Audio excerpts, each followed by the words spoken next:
कैसे धनोपार्जन करे धर्म सम्मत तरीके तो से। ऐसे ही होता है ना। और लास्ट में आता है तीसरे नंबर पे ब्रह्म विज्ञान, जो ब्रह्म से साक्षात्कार कराता है। हमारा मूल उद्देश्य ये नहीं है कि जो है हम खाते पीते खूब हम पैसे वहाँ हो गए भैया, और क्या करेंगे। अब मान लो किसी को खूब पैसे दे दिया गया, चलो 10 करोड़ 20 करोड़ 100 करोड़ ले लिया, अब आगे क्या क्या मतलब पूरे जीवन बीत जाता है, किसी को पता ही नहीं है क्यों आए हो, कहाँ है जाना, ये भी ना मैं जान सका। क्यों आए हैं, कहाँ जाना, ये जा ही नहीं सकता है। कारण क्या है कि सनातन को समझता नहीं है। जिस दिन सनातन को समझ जाएगा कि तो त्रिविध विज्ञान पे आधारित है, यहाँ पे हमारे यहाँ परमानंद की प्राप्ति बताएगा। परमानंद, आनंद में रहो। आपको बता रहा हूँ एक थोड़ा अजीब बातें हैं, हंसी वाली है। हमारे कोई भी त्योहार गम पे नहीं मनाए जाते। एक बार क्या हुआ, एक हाफिज जी थे हमारे लिए, जब भी वो था हमारे संपर्क में आए तो उन्होंने कहा स्वामी जी मेरी देखिए ना, ये 6-7 साल पहले की बात है कि मेरा वो हज से मेरा वो था और मेरी इमाम था मेरे नियुक्ति, और वो हमें नहीं कर रहे। मैंने कहा कोई बात नहीं, मैं लेटर लिख देता हूँ। मैंने हिंदू महासभा से लेटर लिखा उनको, हिंदू महासभा के लेटर पे कि भाई आप इनका, ये गरीब आदमी है, इनका किया जाए, इनके 2 बच्चे हैं, ये दिल्ली में। तो उसने जब देखा, वो काफी समय की बात है, शीला दीक्षित जब थी तब की बात। उसके इमाम, उनके जो मुखिया थे उन्होंने बुलाया उसको, बोला इमाम, बोला ये तो हिंदू महासभा से लेटर लिखवाया, तुम्हें तो अब रखेंगे नहीं, तो हिंदू महासभा कैसे चला गया। तो हमको आगे बताया कि महाराज जी वो तो रख ही नहीं गए। अच्छा वो इतने अच्छे थे, वो हमारी, हम जब गिरवा गंजी सीते थे तो हमारे लिए सील खिलाते थे, उनको आस्था थी बड़ी। कभी भी बराबर वो नहीं बैठते थे, वो नीचे ही बैठ, आज भी आते तो नीचे ही बैठते हैं। तो हम जबकि बैठाते नहीं आप बाहर, बोले नहीं महाराज जी आप, उनको बड़ी पूरे परिवार को उनके। तो हमने कहा कि तो आप पैसे नहीं लेते थे, हमने कहा पैसे तो ले लो, तो ना पैसे नहीं, कई सालों तक सेवा किया। तो मैंने उनके लिए जब पत्र लिखा तो वो वहाँ का हो, तो हमको ये बताया तो मुझे बड़ा कष्ट हुआ। हमने अच्छा ऐसे कह रहा है, हमने उसको फोन किया, मैंने कहा अरे भाई आप इसके अध्यक्ष हो, कोई वो भी मौलाना, मैंने कहा आपको शर्म आनी चाहिए, तो खुश होना चाहिए कि देखो हिंदू महासभा ने इसके लिए लेटर लिखा है, गरीब आदमी है और अच्छे ईमानदार है, जब तुम्हारे यहाँ है तो करो। हमने कहा अगर जो समय दे रहा हूँ, अगर जो आप इसकी नियुक्ति नहीं करोगे तो मैं आपकी नियुक्ति आपकी जगह खाली करा दूंगा। अब मुख्यमंत्री से बात करता हूँ। और उसका परिणाम हुआ, क्या हुआ कि उसको, अब वो डर गया, बोला नहीं महाराज जी मैं करता हूँ, उसको नियुक्त कर दिया। अब क्या हुआ, बस आई गई हुई बात हो गई। उसके बाद हर होली हर दीपावली पे वो कहीं भी रहे हम दुनिया में, उनका फोन आता, स्वामी जी होली की बधाई महाराज जी, और आशीर्वाद दीजिए। मैं देता हूँ, दीपावली को देता हूँ, कोई भी त्योहार हो उसको याद रहेगा। कृष्ण जन्माष्टमी को महाराज जी आज कृष्ण जी का, ठाकुर जी का जन्मदिन अच्छा। तो मैंने कई साल जब देखा कि यार, अच्छा मैं उतना लिफ्ट नहीं देता था, छोड़ो यार मैं तो खुद ही हूँ, लेकिन जब आ जाता उठाता था। हाँ मैंने एक दिन गुजरात में था, मैं था, मेरे महामंत्री थे, तो मैंने कहा यार मेरे हर त्योहार पे देता है। तो वो निकला कि आज पेपर में मैं पढ़ा मुहर्रम है त्योहार, वो है मुसलमानों। तो मैं गाड़ी में चल ही रहा था तो अपने महामंत्री से कहा, हमने कहा थोड़ा मोबाइल देना। मुझे याद आया वो हमको बहुत बधाई देता है, आज मैं भी बधाई देता। मैंने उसको फोन किया, हमने कहा हाफिज जी कैसे हो, बस ठीक हूँ। मैंने कहा आपको मुहर्रम की बहुत बहुत बधाई, मंगल कामना। तो हमारी सुनिए ना, अभी ये ताली बजाने वाली बात। तो हमारे महामंत्री ने कहा अरे क्या कर रहे हैं, इसकी बधाई नहीं दी जाती है, गम होता है। मैंने कहा अच्छा। तो अब देखो उसके बाद मैं क्या कह रहा हूँ, उसके बाद तो और गोबर कर दिया। मैंने कहा अरे हाफिज जी इससे बधाई तो नहीं दिया जाता, लेकिन मैं दे रहा हूँ। हमने कहा, फिर मैंने समझ में नहीं आया, काट दिया। हमने कहा क्या हुआ, बोले चूंकि वो गम मनाते हैं, वो गम में बेचारा बैठा था, वो खैर समझ गया। तो मैं आप देखो हमारे यहाँ तो किसी भी त्योहार पर में किसी को बधाई दे दोगे, हमारे यहाँ गम नहीं मनाते, हमारे यहाँ तो उत्साह उमंग आनंद परमानंद का है। फिर बाद में खैर उनका कई दिन के बाद फोन आया, जब त्योहार आया तो उन्होंने बधाई दिया।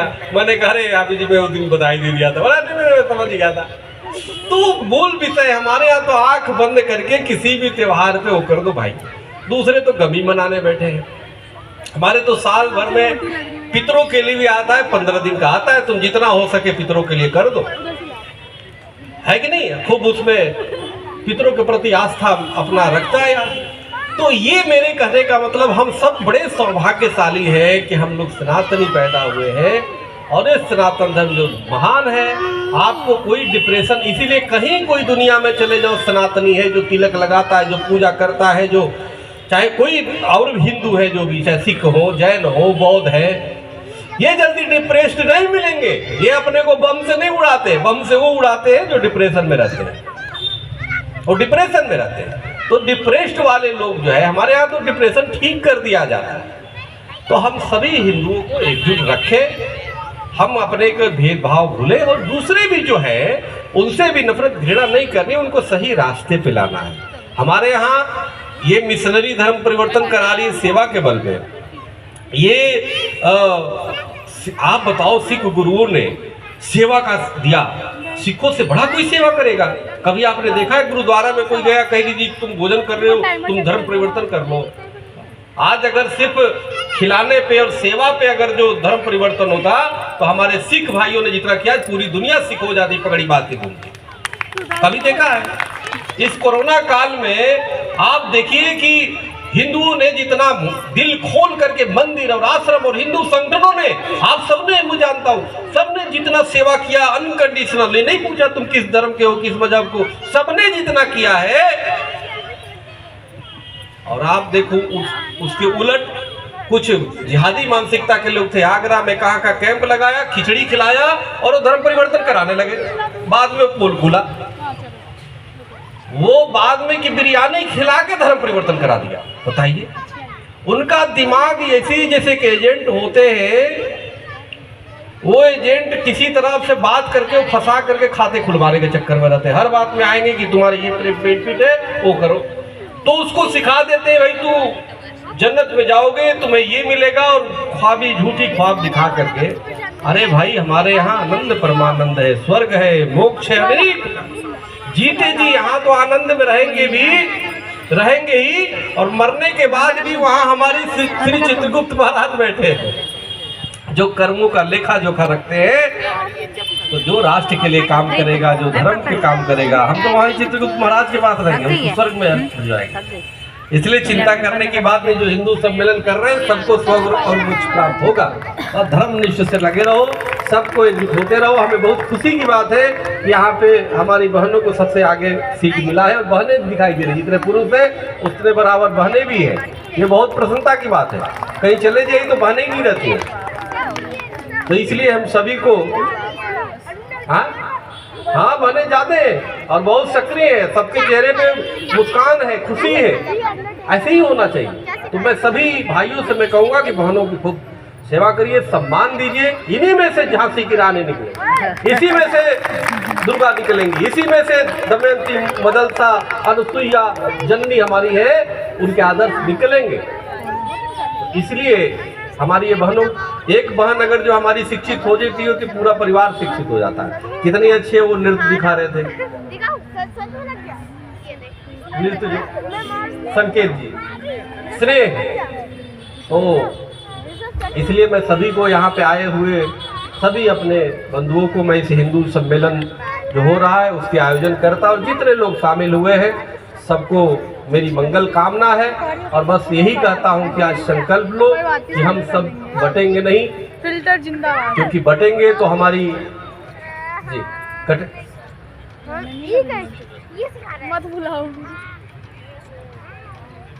जितने लोग कलाकार हैं, देखो नृत्य है, कितने अच्छे नृत्य इन लोगों ने किया, और निश्चित रूप से हमारी धर्म की जय होगी, हमारी एकता की जय होगी। भगवान कृष्ण ने कहा कि जैसे हम वृक्षों में पीपल है, युद्ध में हम नीति है, नीति से चलेंगे, एक साथ एक सूत्र में रहेंगे, तो हमें दुनिया की कोई ताकत नहीं है।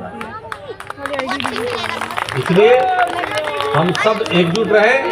सभी लोग बोले धर्म की, अधर्म का, प्राणियों में